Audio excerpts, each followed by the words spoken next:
Good evening, good morning, good afternoon, wherever you may be, whatever time it is. Welcome to the Bear Pit TV. You're with Craig. I'm going to be looking towards this coming Monday's game against Swansea at home. So, I've not done one of these for a little while. Elliot's kind of been taken over for, I think, the last 2 or 3 games. But I'm back, and the last one I did, the last preview video I did was Crystal Palace. Sorry, it was West Brom, the West Brom game. And approximately 4 weeks ago that was now, and how our fortunes have changed. We're looking so much better than we did that Palace 4-1 result. We obviously drew to Tony Pulis's West Brom, then we got a very good draw at Man United, then we absolutely battered Sunderland. That should have been 4 or 5 for me, and equally so we battered Hull. That could have again been a 4 or 5 win for Stoke.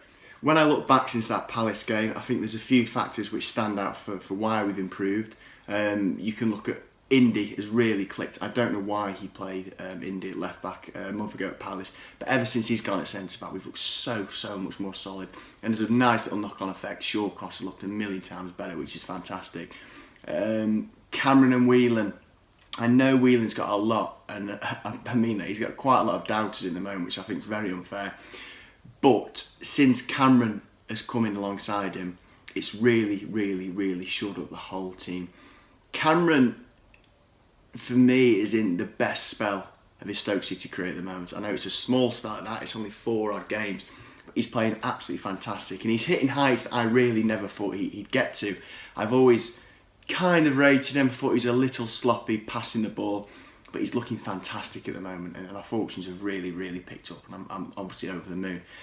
We're still not out of the mire yet.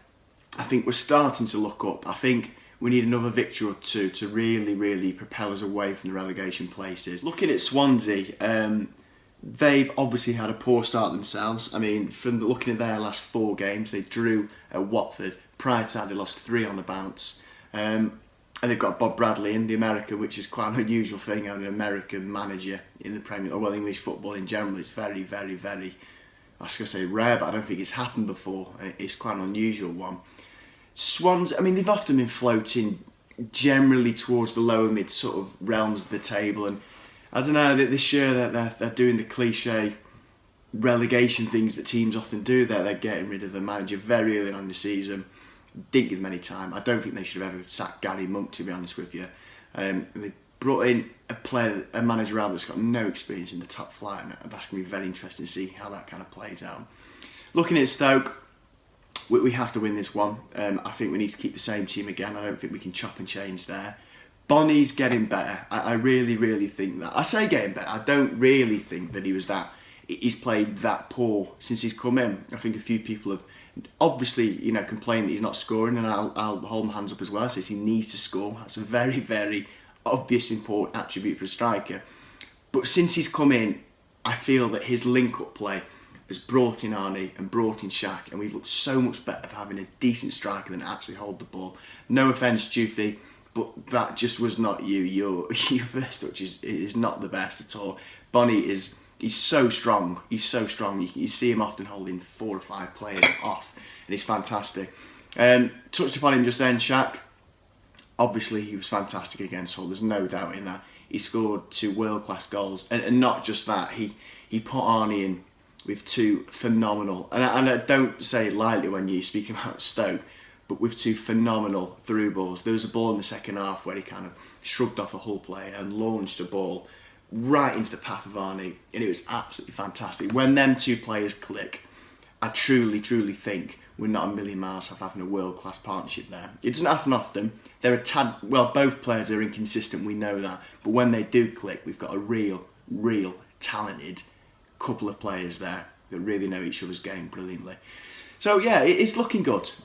I'm optimistic. I think we will beat Swansea. I think we'll beat them comfortably again.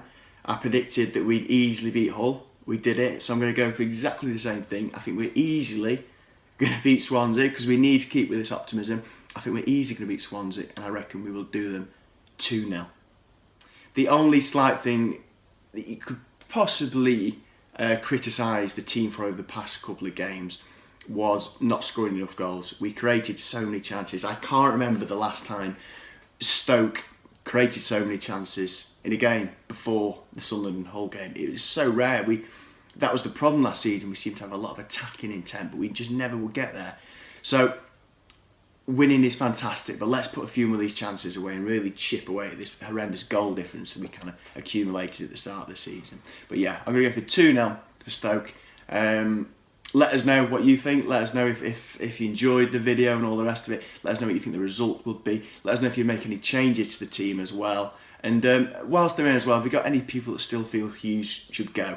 Because I never thought that should have been remotely suggested. I really, really didn't. But if we've got anybody that's sticking about with that thing, because we'd love to hear from you and give us your reasons. It'd be quite intriguing to know.